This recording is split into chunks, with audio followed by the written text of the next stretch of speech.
Nós vamos ver quanto à reforma tributária anterior, como foi feita, o modo de fazer.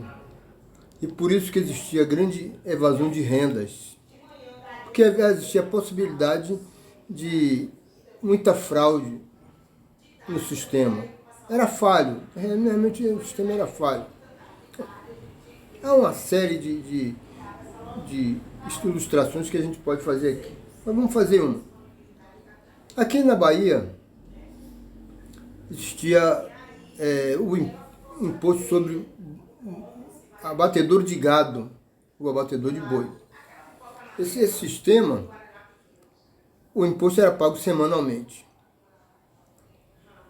E o boi era pautado, cada gado era pautado para ter uma base de cálculo. Por exemplo, um boi de X arroba era pautado por 500 cruzeiros. E em cima desses 500 cruzeiros é que o imposto era calculado. E ele era pago semanalmente. Mas existia, o governo nomeou 2 fiscais para fazer esse trabalho. Ele só os 2 fiscais é quem fiscalizava a questão do abate. Pode dizer que o abate de gado era um problema muito sério, porque era mais fechado, existia um grupo de abatedores que dominavam, dizia-se assim, a máfia. Por isso tornava-se mais difícil a fiscalização. Por isso que o Estado nomeou só 2 fiscais para fazer isso. Conclusão, piorou para o próprio Estado, porque é aí que veio a corrupção total. Esses 2 fiscais faziam a fiscalização ao jeito deles, para sobrar dinheiro para o bolso dele.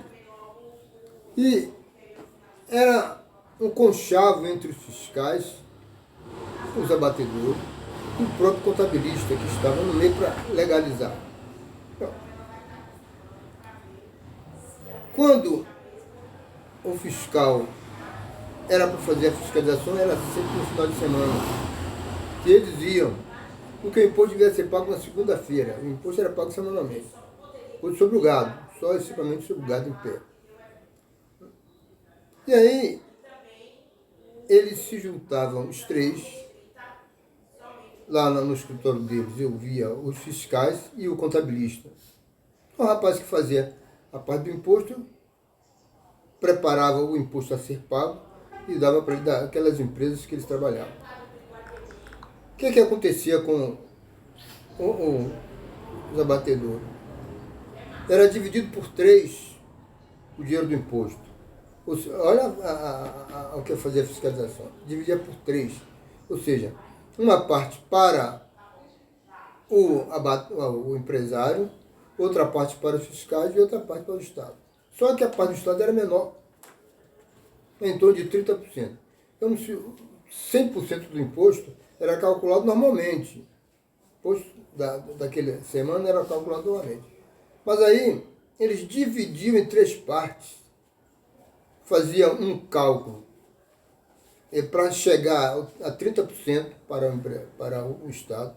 Faziam um alto pequeno para quando colocar juros e multa, chegar a 30% do valor real do imposto.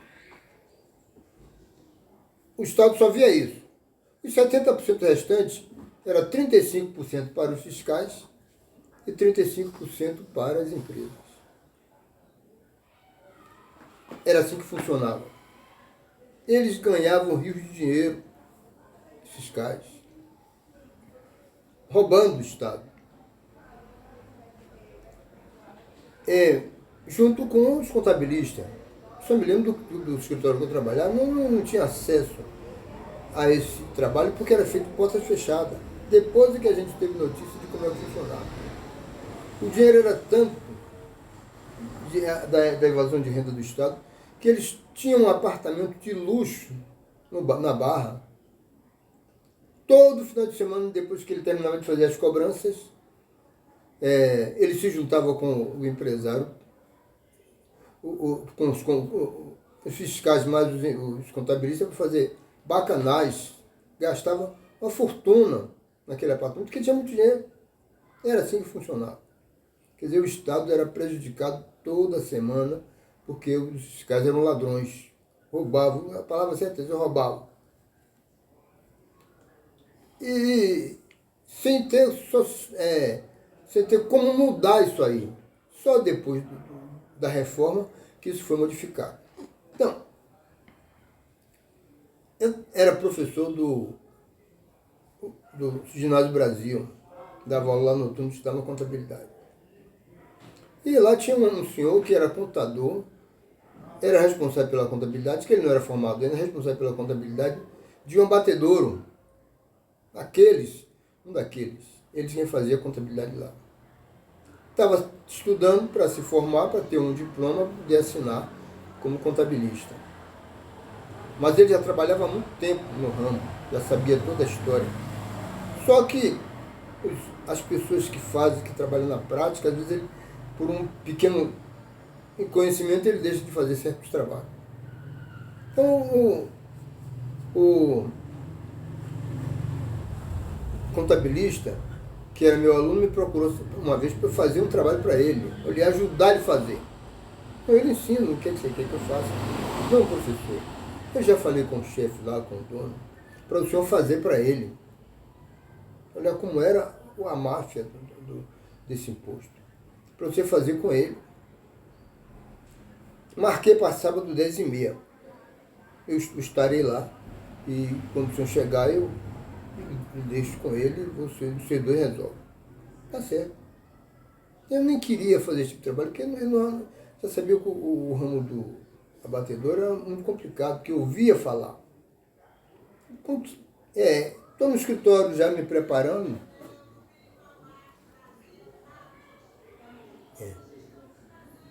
Como disse, o assunto é grande. Eu vou continuar isso na próxima sessão, porque fica mais fácil a explanação. Não adianta eu fazer uma coisa muito grande e não poder terminar. Mas eu vou continuar com a história do abatedor. Por hoje é só.